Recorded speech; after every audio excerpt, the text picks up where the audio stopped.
आपकी बॉर्डर पर घुसपैठ क्यों नहीं होती है? कश्मीर की बॉर्डर पर घुसपैठ क्यों नहीं होती है? सिर्फ बंगाल में क्यों होती है?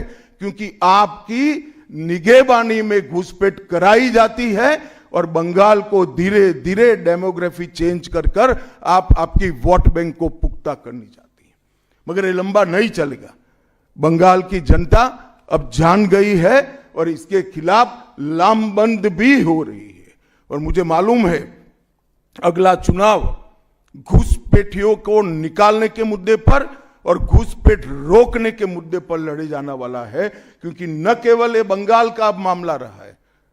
मैं आज बंगाल की जनता को इस प्रेस वार्ता के माध्यम से बताने आया हूं कि बंगाल की बॉर्डर से हो रही घुसपैठ सिर्फ बंगाल का मामला नहीं रहा है, अब ये राष्ट्रीय सुरक्षा का मामला है। देश की संस्कृति को बचाना है, देश की सुरक्षा को सुनिश्चित करना है, तो बंगाल की बॉर्डर सील कर दे, ऐसी देशभक्त सरकार यहां लानी पड़ेगी जो ममता बनर्जी नहीं कर सकती, केवल और केवल भारतीय जनता पार्टी कर सकती है। घुसपैठ के अलावे भ्रष्टाचार से पूरी बंगाल की जनता त्रस्त है।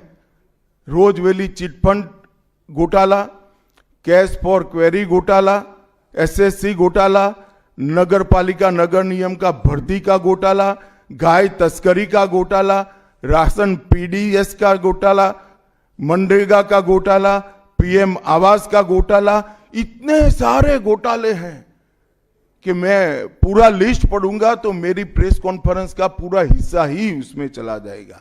अब क्या ममता बनर्जी इस बात का जवाब दे सकती है कि आपके मंत्रियों के ठिकाने पर से 27 करोड़ रुपया मिलता है, जिसको गिनते गिनते नोट गिनने की मशीन भी गर्म होकर बंद हो जाती है।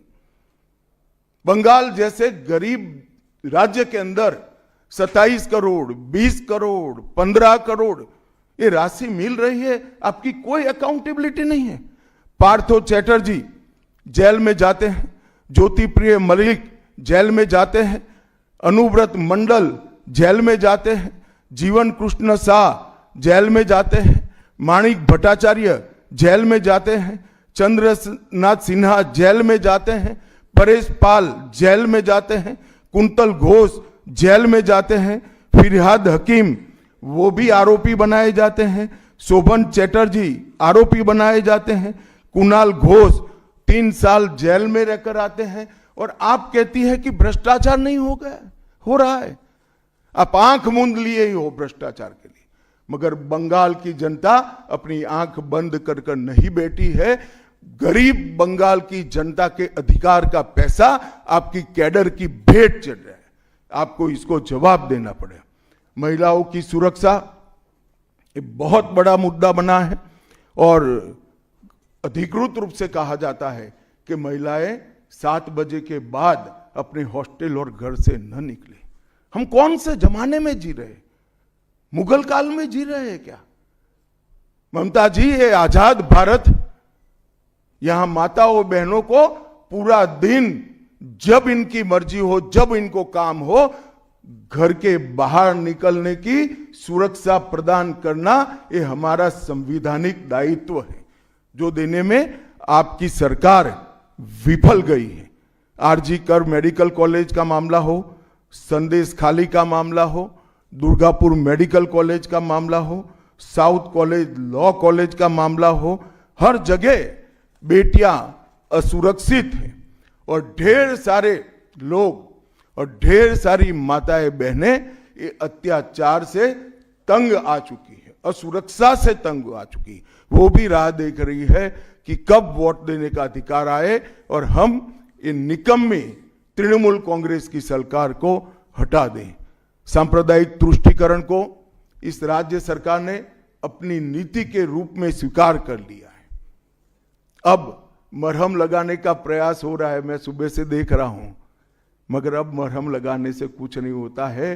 हृदय पर, बंगाल की हिंदुओं के हृदय पर घाव इतना गहरा बैठ गया है कि कोई मरहम काम नहीं आएगा। अब आपका जाने का समय तय हो गया है। यहां तक इंतहा कर दी, यहां तक कि पार्लियामेंट में वंदे मातरम पर चर्चा होती है। बंकिम बाबू ने रचे हुए वंदे मातरम पर चर्चा हुई, जो गीत पूरे हमारे आजादी के आंदोलन का प्रेरणा गीत बना, वो वंदे मातरम की चर्चा का तृणमूल कांग्रेस विरोध कर रही है, क्योंकि उनकी वोट बैंक इससे नाराज हो रही है। ये बंगाल की जनता कभी सहन नहीं करेगी। एक जमाना था मित्रों कि भारत के जीडीपी में बंगाल का योगदान 10.5% था और तीसरे नंबर पर था। जीडीपी में योगदान की दृष्टि से हमारा बंगाल तीसरे नंबर पर था। तीसरे नंबर पर से सरक कर ये 49 साल में वो 22वें नंबर पर आ गया। अब नीचे कोई जगह ही नहीं बची। बंगाल का इतना आर्थिक पतन कभी नहीं हुआ है। ये कम्युनिस्टों के शासन के पहले, तृणमूल के शासन के पहले प्रति व्यक्ति बंगाल की आय राष्ट्रीय औसत से 127% ज्यादा थी। 127%। देश में नागरिक 100 रुपया कमाता था तो बंगाल में 127 रुपया कमाता था। आज देश का नागरिक 100 रुपया कमाता है तो बंगाल का नागरिक 73 रुपया कमाता है। ममता जी, आपको इसको जवाब देना पड़ेगा। हर प्रकार के उद्योग की शुरुआत एक जमाने में इस सुजलाम सुफलाम भूमि से हुआ था और इसी के आधार पर सोनार बांग्ला की परिकल्पना की जाती थी। वो बंगाल में आज भ्रष्टाचार, घुसपैठ और टोलबाजी के कारण सारी इंडस्ट्री वापिस जा रही है। केंद्र सरकार की योजनाएं लागू करने में उनको अपनी वोट बैंक गंवाने का डर है। पीएम किसान देरी से लागू किया, बंगाल के किसानों का 10,000 करोड़ रुपया चला गया।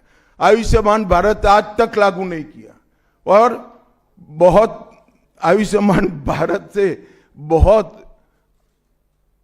एक प्रकार से कमियां वाली स्वास्थ्य साथी की स्कीम लागू की है।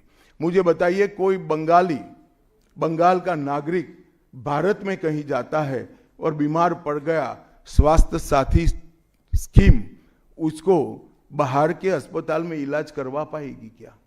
नहीं करवा पाएगी। क्या गुनाह किया है बंगाल के गरीबों ने? देश भर के गरीबों को 5 लाख तक की पूरे स्वास्थ्य की गारंटी मिल रही है। अरे कई राज्यों ने किया कि केंद्र 5 लाख दे रहा है, उन्होंने और 5 लाख जोड़ दिए। आप केंद्र के 5 लाख इसलिए स्वीकार नहीं करना चाहते हो कि नरेंद्र मोदी से आपको डर है। डर तो ठीक ही है, क्योंकि मोदी जी की लोकप्रियता बंगाल में दिन प्रतिदिन बढ़ती है, मगर इसके कारण गरीबों का आप नुकसान कर रही हो। वो बंगाल के गरीब जरूर। हिंसा और प्रतिशोध की राजनीति, पूरा देश ऐसी आशा करता था कि यहां से कम्युनिस्ट जाने के बाद हिंसा और प्रतिशोध की राजनीति समाप्त हो जाएगी, मगर हुआ उल्टा। इन्होंने तो कम्युनिस्टों को भी अच्छा कहला दिया। मित्रों, अब तक 300 से अधिक भारतीय जनता पार्टी के कार्यकर्ता मारे गए हैं। 21 के चुनाव के बाद लगभग 3000 कार्यकर्ता विस्थापित बनकर आज भी अपने गांव में नहीं लौटे हैं। उनको दबाव बनाया जाता है कि आप तृणमूल का झंडा उठाओ तभी गांवों को रहने देंगे। क्या ये स्वस्थ लोकतंत्र की निशानी है? कोई व्यक्ति अपने किसी राजनीतिक दल में काम करना है, वो स्वतंत्र रूप से तय नहीं कर पाएगा। वो ममता जी मुख्यमंत्री की चैम्बर से तय करेगी क्या? ममता जी, जितना भी प्रताड़ना करना हो करो, बंगाल की जनता अब तय कर कर बैठी है। इन्होंने भाजपा के कार्यकर्ताओं को हर तरह से प्रताड़ित किया, यहां तक कि महिलाओं पर बलात्कार भी किए गए। मैं अपना रिपोर्ट नहीं दे रहा हूं, नेशनल ह्यूमन राइट कमीशन का रिपोर्ट है। इसका भी जवाब ममता जी को देना पड़ेगा। ममता जी ने सारी संवैधानिक औचित्य को समाप्त कर दिया। किसी भी राज्य में प्रधानमंत्री जाते हैं तो वो देश के प्रधानमंत्री होते हैं। कई राज्यों में हमारी सरकार नहीं, कहीं ऐसा व्यवहार नहीं होता। वंदे भारत ट्रेन देने प्रधानमंत्री आते हैं, ममता जी स्टेज पर नहीं जाती हैं। कई प्रकार के भारत सरकार के सुप्रीम कोर्ट के आदेश से बने हुए, मेरी बात ध्यान से सुनिएगा, सुप्रीम कोर्ट के आदेश से बने हुए भारत सरकार के डीओपीटी के रूल्स ये तोड़ देती है, मरोड़ देती है। डीजीपी और मुख्य सचिवों की अपॉइंटमेंट में मनमानी करती है। रिटायर्ड होने के बाद सलाहकार बनाकर प्रॉक्सी डीजीपी और प्रॉक्सी सीएस बैठाने का काम करती है। ये 34 साल कम्युनिस्टों का शासन और 15 साल टीएमसी का शासन, ये केंद्र विरोधी मानसिकता बंगाल की जनता में खड़ा कर हमारी संविधान की स्पिरिट थी, उस स्पिरिट का कंप्लीट इन्होंने अनादर करने का काम किया है। ममता बनर्जी के शासन में सिंडिकेट, तोलबाजी, कट मनी, न केवल वो सिस्टम को बढ़ावा दिया है, यहां कमाई करने का अधिकार एक ही व्यक्ति को है, भाईपो को है, और किसी को कमाई करने का अधिकार नहीं है। सब में हिस्सेदारी देनी पड़ती है। बंगाल एक जमाने में सब बात में सबसे पहले था। सबसे पहला मोटर कारखाना पश्चिम बंगाल में लगा। सबसे पहला पावर प्लांट 1887 में बंगाल में लगा। सबसे पहली कोयलरी बंगाल में आई। सबसे पहला स्टील प्लांट बंगाल में लगा। देश की सबसे पहली हाई राइज बिल्डिंग बंगाल में बनी। देश की सबसे पहली जूट मिल बंगाल में बनी। देश की पहली मेट्रो ट्रेन बंगाल में आई।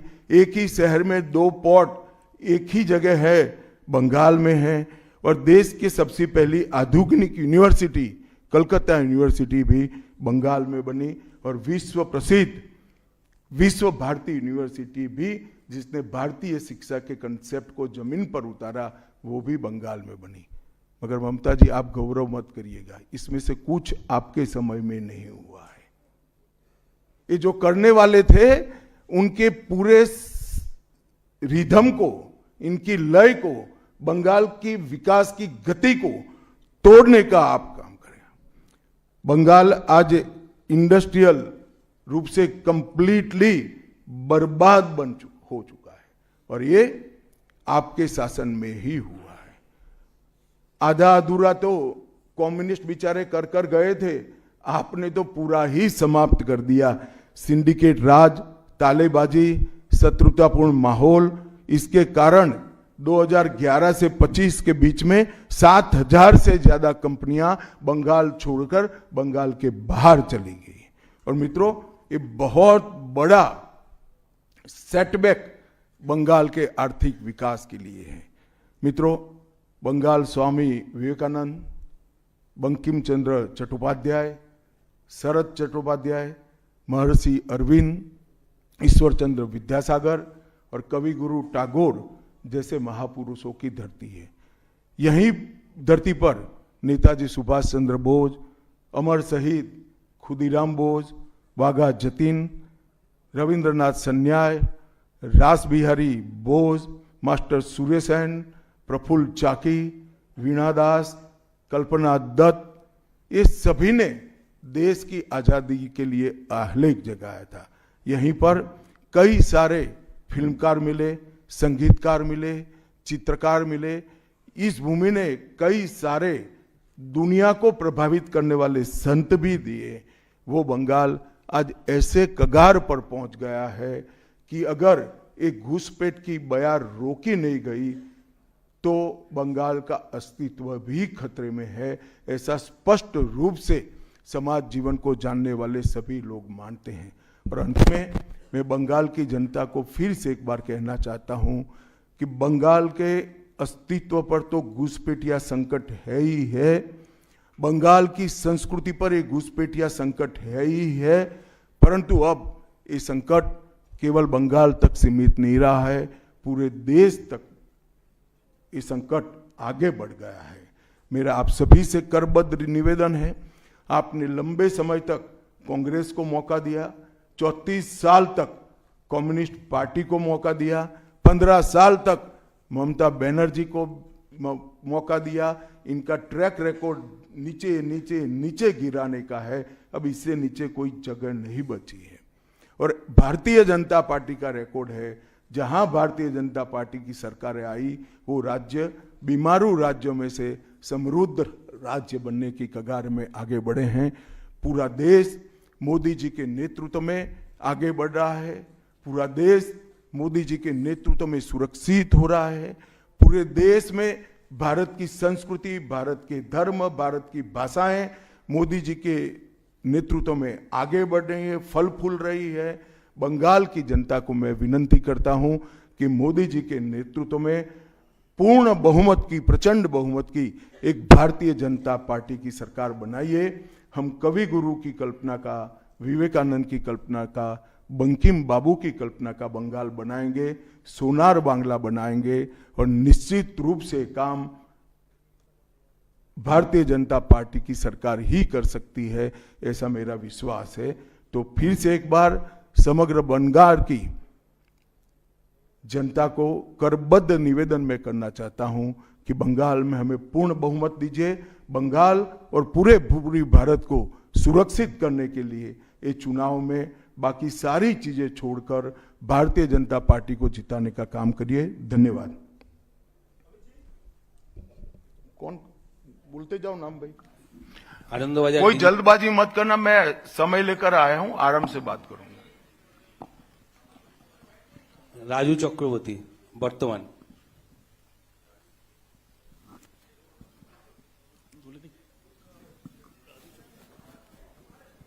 चलो भाई दूसरे कोई खड़े हो जाओ।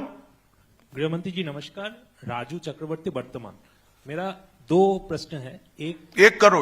अच्छा 2014 के बाद आप जब पार्टी और एडमिनिस्ट्रेशन में बहुत सारे संस्कार लाए, 75 साल के बाद कोई भी लीडर या फिर मंत्री हो उसको मार्गदर्शक के भूमिका में जाना पड़ता है।